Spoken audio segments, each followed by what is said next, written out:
بارے میں نبی کریم صلی اللہ علیہ وسلم نے المشہود بالجنہ، ان 10 میں سے وہ ایک ہیں جنہوں پر نبی کریم صلی اللہ علیہ وسلم نے زندگی میں انہیں جنت کی بشارت دے دی تھی، اور وہ فاتح فارس، اتنی بڑی جنگ جیتنے والے، اتنے بڑے جرنیل تھے۔ حضرت عمر رضی اللہ عنہ تک جب یہ روایت پہنچی تو کہ انہوں نے ڈیوڑی بنا لی ہے، محمد بن مسلمہ کو بھیجا، انہوں نے کہا دیکھو وہاں اگر وہ ڈیوڑی بنی ہو تو جلا دو۔ وہ گئے، انہوں نے دیکھا کہ ڈیوڑی بنی ہوئی، جلا دی۔ ایاز بن غنم صحابی تھے، مصر کے گورنر تھے، ان کے بارے میں آپ کو یہ معلوم ہوا کہ وہ مہین کپڑا پہنتے ہیں، باریک چھنے آٹے کی روٹی کھاتے ہیں، اور انہوں نے دربان رکھا ہوا ہے۔ محمد بن مسلمہ کو بھیجا کہ جاؤ دیکھیں اگر دربان مل جائے اور کپڑے وہ ایسے ہی پہنے ہوئے جیسے کہ میں نے سنا ہے تو ان کو جہاں بیٹھے ہیں وہیں سے اٹھا کے لے آؤ۔ دیکھا وہ دربان ہے اور وہ کپڑے بھی وہیں پہنے ہوئے، ان کو اٹھایا، گلے سے پکڑا کہ چلو میرے ساتھ۔ خلیفہ وقت کے پاس لیا ہے ان کو، انہوں نے بالوں کا، اون کے بالوں کا کرتا بنا ہوا تو کہ پہنو اسے۔ وہ جو باریک ململ کا کرتا تھا نا پہنا ہوا، وہ گورنر صاحب سے اترا دیا اور کہا کہ یہ پہنو۔ اس نے ذرا ہچکچاہٹ کے محسوس کی کہ وہ اتنے اب نازک بدن ہو گیا تھا وہاں، تو کہنے لگے بات یہ ہے کہ یہ تو تمہارا آبائی لباس ہے، تمہارا باپ غنم تھا، وہ بکریاں چراتا تھا اس لیے اس کو غنم کہتے تھے، تو یہ اب پہنو تھا۔ اگر عمر رضی اللہ تعالیٰ عنہ خود اس پر کاربند نہ ہوتے، اگر خود ان کا عمل وہ نہ ہوتا کہ وہ موٹا چھوٹا پہنتے ہیں، پھٹے ہوئے کپڑے پہنتے ہیں، اور ایک دفعہ جب لوگ ان سے آئے، دیر لگ گئی اور وہ باہر آئے تو لوگوں نے پوچھا امیر المومنین کیا بات ہے اتنی بڑی دیر کیوں لگی؟ یہ کہنے لگے میرے پاس یہ ایک لباس ہے، جوڑا ہے کپڑوں کا، کوئی دوسرا کپڑا نہیں تھا، تو یہ میں نے دھو کے ڈالا ہوا تھا، یہ سوکھا ہے تو میں آپ کے پاس باہر آ گیا۔ اگر خود حضرت عمر رضی اللہ تعالیٰ عنہ کے اندر یہ چیزیں نہ ہوتی تو آپ خیال کر سکتے ہیں کہ ان کی یہ بات اس طرح سے ہوتی کہ وہ گلے سے گورنر کو پکڑتے ہیں وہاں لے کے آتے ہیں۔ یہ تو ناممکن بات تھی نا۔ آج آپ دیکھیں آج ہم کیا کر رہے ہیں، بڑے آرڈر ہوتے ہیں، قانون پاس ہوتے ہیں، پارلیمنٹ بیٹھی ہے، یہ کرپشن ہی ہوتا ہے، کرپشن یہ کرنا۔ جو کرپشن کی ختم کرنے کے لیے اتھارٹی ہے، جب وہی کرپٹ ہے تو اس نے کرپشن کیا ختم کرنی ہے؟ وہ تو خود ڈوب ہوا ہے کرپشن کے اندر۔ جو خود جھوٹا ہے وہ دوسروں کو جھوٹ کی کیا سزا دے گا، اور اس کی بات لوگ کیوں سنیں گے؟ جب حضرت عمر ہوں گے تو پھر ان کی عمر کی تعمیل کرنے والے بھی موجود ہیں، لیکن جب حضرت عمر نہیں ہوں گے، مطلب یہ ہے کہ وہ تو فانی تھے نا، ویسے انسان جو کہ خود عمل کرنے والے ہوں اس بات پر جو وہ دوسروں کو کہتے ہیں، تو پھر وہ کیسے ان کی کوئی سے سرتاری کر دے گا؟ ان کے یہاں ایک برابر تھا، ان کے بیٹا تھا، اس کو سزا دلوا دی۔ ایک شخص کو کسی نے کوڑے مارے، اس کی کسی جگہ کے حاکم نے، تو حضرت عمر رضی اللہ تعالیٰ عنہ نے حکم دیا کہ اس کو کوڑے مارو۔ حضرت عمر بن عاص گئے، انہوں نے کہا کہ یہ تو حکمرانوں کی جو ہے یہ بڑی سیٹی ہوگی اور روب داب جو ہے ختم ہو جائے گا۔ آپ نے فرمایا کہ روب داب کی مجھے ضرورت نہیں ہے، مجھے تو انصاف کرنا ہے، میں انصاف کرانے کے لیے یہاں بیٹھا ہوں۔ آخر حضرت عمر بن عاص نے ان کو راضی کیا، وہ جس کی قسم مارے تھے کوڑے، 2 اشرفی فی کوڑا، ان کو دیے تو راضی ہوئے، تب اس کی جان چھوٹی، ورنہ حضرت عمر نے زبان کو کوڑے سب کے سامنے لگوا دی تھی۔ آج جتنی چیزیں ہیں وہی بات جو حضرت سید قطب رحمۃ اللہ علیہ نے بات کہی ہے کہ جتنی چیزیں ہیں وہ ساری ہمارے پاس موجود نہیں ہیں، لیکن وہ ہمارے عمل میں نہیں آتی ہے۔ جو قرآن مجید میں کہا گیا نا یہودیوں کے بارے کے مثلاً حمل التوراۃ ثم لم يحملوها كمثل الحمار يحمل اسفارا، کہ انہوں نے پیٹھ پر ان کے ڈالی گئی تھی، یعنی ان پر ذمہ داری ڈالی گئی تھی تورات کی کہ وہ اس پر عمل کریں، اس کو اپنا لائے عمل بنائے زندگی کا، لیکن انہوں نے کیا کیا؟ انہوں نے یہ کیا کہ وہ کتابیں ایسے ہی رہیں جیسے کہ کسی گدھے پر کتابیں لا دی جائیں، تو اس کو کیا پتہ کہ یہ کوئی مقدس کتاب ہے، قرآن اللہ تعالیٰ کی طرف سے آیا ہوا ہے، یا کوئی اس پہ پیاز لدے ہوئے ہیں، یا اینٹیں لدے ہوئے ہیں، جامٹی کا بورا لدا ہوا ہے، اس کو کیا پتہ؟ یہی چیز ہے اس وقت جو قانون ہے ہمارے پاس، کہ ہمارے پاس بھی یہ قرآن مجید جو موجود ہے، ہم تبرک سمجھتے ہیں، سب ہے چونکتے ہیں، سب کچھ کرتے ہیں، یہ کرتے ہیں، لیکن اس پہ عمل نہیں کرتے ہیں۔ جب عمل نہیں ہوگا تو اس پہ پھر وہ نتائج کیسے نکلیں گے؟ اور آج جو قانون بنے اس میں اگر قانون بنانے والے خود اس پر عمل نہیں کریں گے تو دوسرا کیوں اس پر کوئی قانون اس پر عمل کرے گا؟ اس لیے جس کو داؤ لگتا ہے وہ قانون کی خلاف ورزی کرتا ہے۔ قانون کی پابندی صرف وہی کرتا ہے جو یا تو بالکل ہی اس کے پاس کوئی طاقت نہیں ہے، یا پھر وہ کرتا ہے جس کو اللہ تعالیٰ نے اس کے دل میں خوف موجود ہے کہ قانون چاہے کوئی پکڑنے والا ہو یا نہ ہو، یہ ایک ٹھیک بات ہے اور ٹھیک قانون ہے، مجھے اس کی پابندی کرنی چاہیے۔ تو یہ چیز جو ہے دراصل ہمارے معاشرے کی سب سے بڑی خرابی کا باعث یہ، جیسے کہ نبی کریم صلی اللہ علیہ وسلم نے ارشاد فرمایا اس میں کہ اس کو ساری دوستوں کے سامنے اس کو رسوا کیا جائے گا کہ گدھے کی طرح گھومے گا اس درد پیچھے چکر کی طرف سے، اور اس کی اندر ہی ہے اس کے پیٹ سے باہر نکلی ہوں گی، لوگ حیران ہوں گے کہ اس کے ساتھ کیا ہو۔ اس انجام سے بچانے کے لیے جو قول بلا عمل کا ہو وہ یہ ہے، وہ ہم بھگت رہے ہیں، لیکن ہماری آنکھیں ایسی بند ہیں کہ ہم بس اس میں کہتے ہیں کہ یہ دوسروں پر بیوقوف تھے، وہ پکڑے گئے، ہم نہیں پکڑے جائیں گے۔ بھئی نتیجہ تو زہر کھانے کا ایک ہی ہے، جو بھی زہر کھائے گا وہ مر جائے گا۔ کنویں میں چھلانگ لگانے کا نتیجہ ایک ہی ہے، جو بھی گر جائے گا اسے مر جائے گا، ٹانگ ٹوٹ جائے گی، ہاتھ ٹوٹ جائے گا، سر پھٹ جائے گا، سر ہو جائے گا۔ آپ کیسے بچ جائیں گے اس میں چھلانگ لگانے سے؟ اگر اللہ تعالیٰ نے آپ کو آنکھیں دی ہیں تو ان آنکھوں سے کام لیں، آپ کو کان دی ہیں ان کانوں سے کام لیں، آپ کو زبان دی ہے اس زبان سے کام لیں اور وہ کام صحیح لیں، لوگوں کو صحیح راستہ دکھائیں اور خود بھی اس راستے پر چلیں۔ اور یہ بنیادی کمزوری ہے اس وقت ہمارے سارے معاشرے میں،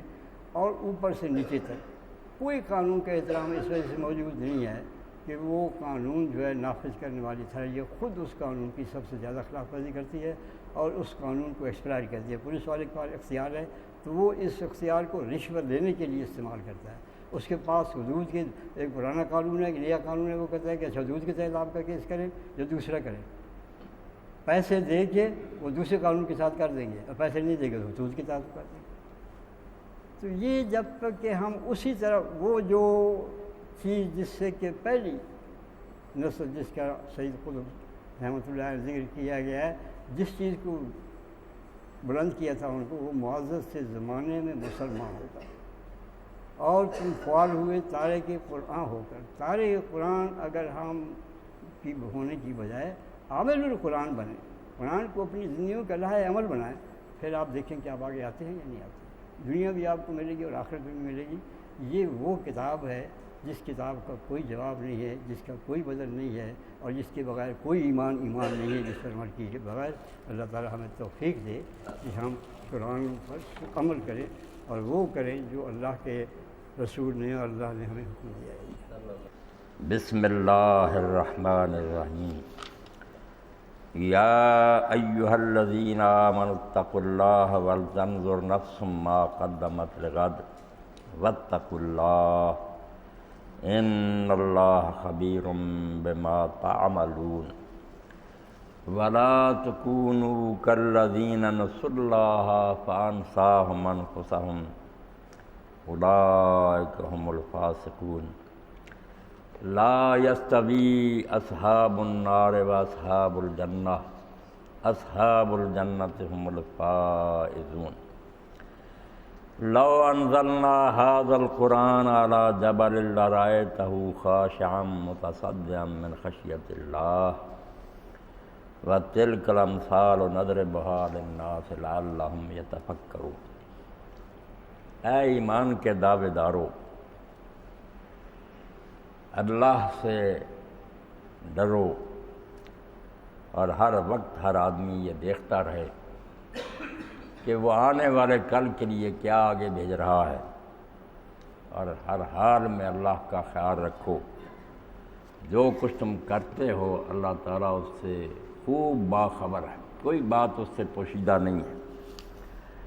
اور ان لوگوں کی طرح نہ ہو جاؤ جنہوں نے اللہ کو برا دیا، تو اس کے نتیجہ میں اللہ تعالیٰ نے انہیں ان کا اپنا آپ برا دیا۔ ایسے لوگ ہی در حقیقت بدکار ہوتے ہیں۔ دوزخ میں جانے والے اور جنت میں جانے والے برابر نہیں ہیں۔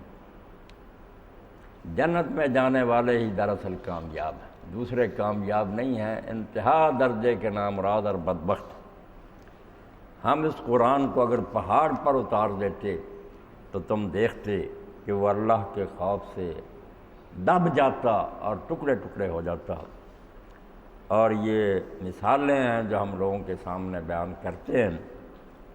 تاکہ وہ سوچیں، غور و فکر سے کام لیں۔ جب سے ہم بیٹھے ہیں یہی بات چل رہی ہے کہ پوری دنیا کا یہی حال ہے صدیوں سے، بلکہ جب سے یہ زمین آباد ہوئی زیادہ یہی حال رہا ہے۔ شاید ہی کوئی دور اچھا آیا، ورنہ اندھیرا زیادہ ہی رہا، روشنی تھوڑی رہی ہے۔ مگر ہر آدمی بالکل اسی طرح کرتا رہا جیسے ایک دمشقی عالم علی طنطاوی نے اپنی ایک تقریر میں بات کہی، بہت پیاری بات ہے۔ حکیم صاحب میری وہی حدیث پاک سنا رہے تھے کہ بادشاہ بیمار ہو گیا تو طبیبوں نے کہا کہ آپ کا علاج جو ہے نا، اس کے لیے جو دوائی تیار ہوگی وہ دودھ کا بنا ہوا ایک حوض ہونا چاہیے بھرا، اس میں وہ دوائی بنے گی۔ اس نے ایک حوض بنوایا اور سارے شہر میں اعلان کر دیا کہ ہر آدمی جائے ایک ایک گلاس دودھ کا اس میں ڈالتا جائے، میں صبح جاؤں گا تو وہ تالاب جو ہے نا دودھ سے بھرا ہوا دیکھوں گا۔ اب بدبختی سے میں جو پہلا ہی گیا، میں نے سوچا سارے دودھ ہی ڈالیں گے، میں اگر پانی ڈال دوں تو کیا پتہ چلے گا، میں نے پانی ڈالا۔ دوسرا بھی یہی سوچ کر یہی عمل کر کے آ گیا کہ باقی لوگ دودھ ڈالتے رہیں گے، میں پانی ڈالتا۔ تو صبح جب بادشاہ سلامت تشریف لے گئے تو دیکھا کہ وہاں کچی لسی بھی نہیں، پانی پانی تھا، دودھ نہیں تھا۔ تو بالکل یہی حال ہے کہ ہر شخص جو ہے نا وہ تنقید کے لیے اس کی زبان بہت دراز ہے، وہ کہتا ہے پولیس یہ کر رہی ہے، عدالتیں یہ کر رہی ہیں، تاجر یہ کر رہے ہیں، عالم یہ کر رہے ہیں، کوئی اپنی طرف نہیں نظر دوڑاتا کہ میرا جو کرنے کا کام ہے وہ میں کر رہا۔ دوسرے لوگوں کو دین بتانا جو ہے یہ بھی اسی میں آتا ہے کہ خود اپنی فکر یہ ہے کہ اللہ تعالیٰ کے یہاں پیش ہوں گے تو اللہ کہے گا کہ نے کسی دوسرے بھائی کو بھی بچانے کی کوشش کی، مگر یہ تو بعد کی بات، پہلے اپنی فکر تو کرو نا کہ اگر واقعی جہنم خطرناک ہے، ایسی گھاٹی ہے کہ اس کا تصور انسان کو کپ کپا دینے کے لیے کافی، توبہ بئس المصیر، اللہ وہ نہ دکھانا، وہ بہت برا ٹھکانہ ہے۔ اور اسی لیے اللہ نے کہا کہ جو اس معاملے کو سرسری سمجھ دینا کہ چلو ڈگری کا فرق ہوگا، یار دوزخ میں چلے گا یا جنت میں چلے گا، میراثیوں کی طرح کہتے ہیں ٹھنڈک لگے گی تو وہاں آگ تاپیں گے، فرمایا خبیثو، معاملہ ایسا کہ دوزخ میں جانے والے اور جنت میں جانے والے یہ معمولی بات ہے، ایک ہی ہے۔ جو جنت میں جائیں گے انہوں نے سب کچھ پایا، وہ اس دنیا سے کچھ کما کر گئے، ہم الفائزون، اب انہیں ہر شے جو ہے مل گئی، انہوں نے ہر شے اچیو کر لی، اب کوئی کہنے کی ضرورت نہیں کہ یہ ملے گا یہ ملے گا، لہم ما یشاؤون فیہا، جو چاہیں گے ملے گا، انہوں نے سب کچھ پا لیا۔ اور جو کہتے ہیں کہ نہیں کوئی بات نہیں دوزخ میں، فرمایا اب جائیں گے تو پتہ چلے گا کہ اولئک هم الخاسرون، اپنا آپ برباد کر کے آئے، اس وقت کہیں گے کہ ہم نے اپنا آپ بھی ڈبویا، اپنا بال بچہ بھی ڈبویا۔ اب کہ کوئی نکلنے کی سبیل ہے، حل میں محیص، کوئی ہے بچنے کا طریقہ؟ اللہ فرمایا نہیں، بہت وقت دیا تمہیں، اتنی لمبی عمر دی، پہلے تمہارے اپنے اندر عقل و شعور تھا، پھر تمہارے سامنے کتابیں نازل کی، سمجھانے والے سمجھاتے رہے، اور تم یہ بھی جانتے تھے کہ یہ جو زندگی کا عطیہ ہے نا یہ عارضی ہے، زندگی بعض لوگوں کو ملی اور چلے گئے، ان کی قبریں بھری ہوئی ہیں، آپ گزرتے ہیں تو جیسے ابن قدامہ رحمۃ اللہ علیہ فرماتے ہیں اما یکفیک انک کل یوم تمر بقبر خلنا حبیبی، کیا تجھے ہدایت بخشنے کے لیے یہ بات کافی نہیں ہے کہ تو روزانہ جہاں سے گزرتا ہے وہاں پاس ہی تیرے کسی دوست کی یا کسی رشتہ دار کی قبر ہوتی ہے، تیری گاڑی تیزی سے گزر رہی ہوتی ہے، پاس ہی لیٹا ہوتا، تجھے یہ خیال نہیں آتا کہ یہ دنیا چھوڑنی ہے، نہ اقتدار بچا سکتا ہے نہ دولت بچا سکتی، بڑے بڑے آئے، دولت مند تھے، حکمران تھے، لشکر تھے، متوکل نے ایک موقع پر امام حسن علی نقی کو بلایا اپنے دربار نے، کہا کوئی شعر سناؤ، انہوں نے کہا میرا ہی نہیں طریقہ، نہ ہمارے بزرگوں کا شعر و شاعری، مگر اس نے کہا میں نے سننے۔ اب انہوں نے جو اشعار پڑھے ان میں یہی تھا کہ اچھا، تو پھر جو پیالے تھے نا وہ ٹوٹ گئے اور سارا دربار رونے لگا، اور متوکل اس نے کہا کتنے لوگ ہیں، بات والا قلل الجبار تحرسم غرب الرجال فما اغرتهم القلل، کتنے لوگوں نے قلعے بنوائے تھے پہاڑوں کی چوٹیوں پر، اور بڑی زبردست فوجیں جو پہرے دیتی رہتی تھی کہ ہمارا کوئی کچھ نہ بگاڑ سکے، تو کوئی فائدہ نہیں دیا ان کو، چوٹیوں پہاڑوں کی بلندیوں نے بھی کچھ نہیں فائدہ دیا۔ وَاسْتُنذِرُوا بَعْدَ إِذٍ أَمْ عَاقِلِهِمْ، ان مضبوط قوموں میں سے وہ لوگ اتار لیے گئے، لاشیں اتار لی گئیں پھر بعد میں، وَأُودِّعُوا حُفْرًا، اور ایسے گڑھوں میں دفن کر دیا گیا کہ ان پر آگے پتھر چن دیے گئے۔ یہ جہان میں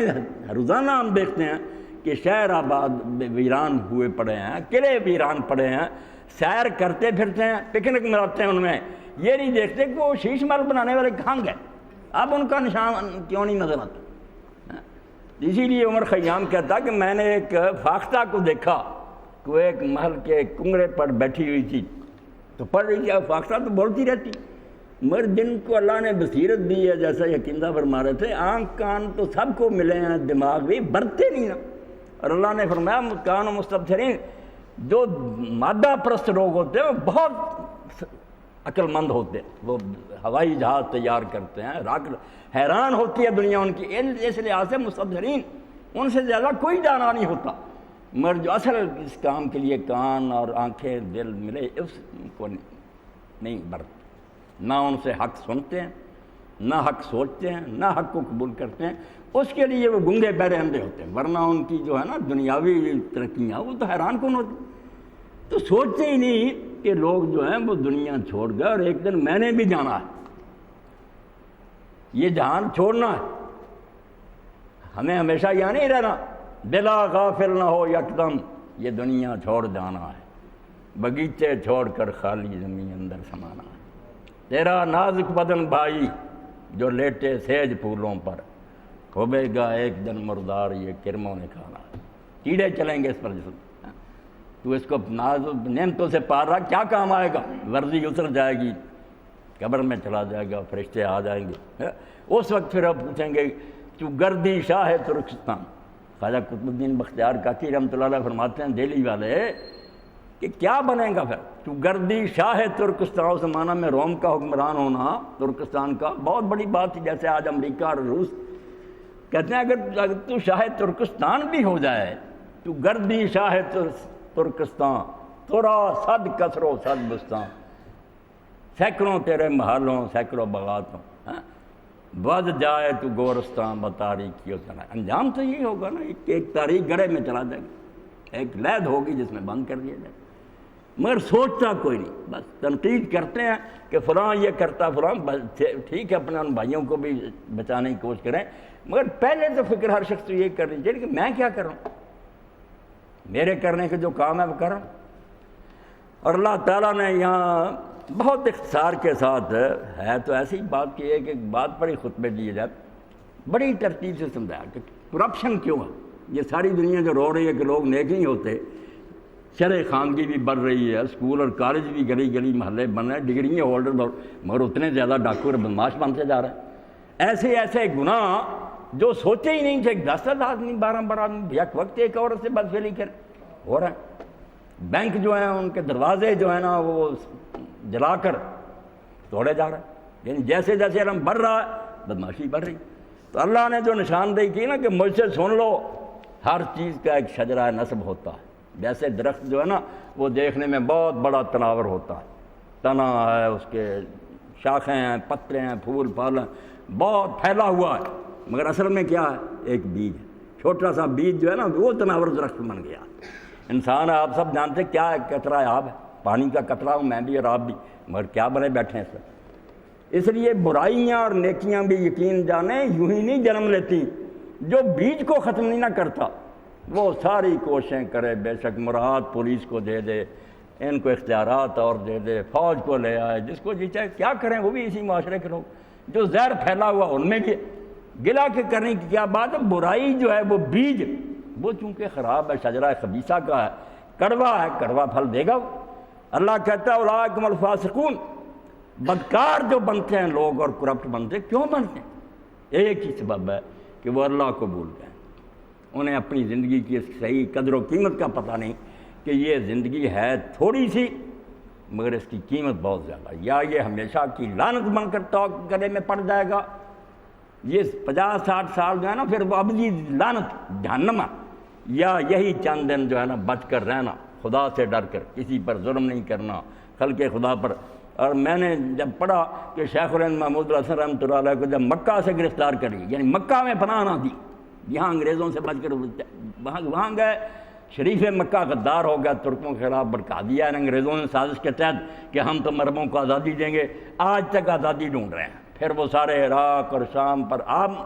بیٹھ گئے، بعد میں غداروں کو کچھ بھی نہیں ملا، آج تک دھکے کھاتے ہیں۔ ترکوں کے ساتھ ظلم کیا، بہت ظلم کیا، گولیاں چلائی، مارے، یہ ان بیچاروں کے سامنے فتویٰ رکھا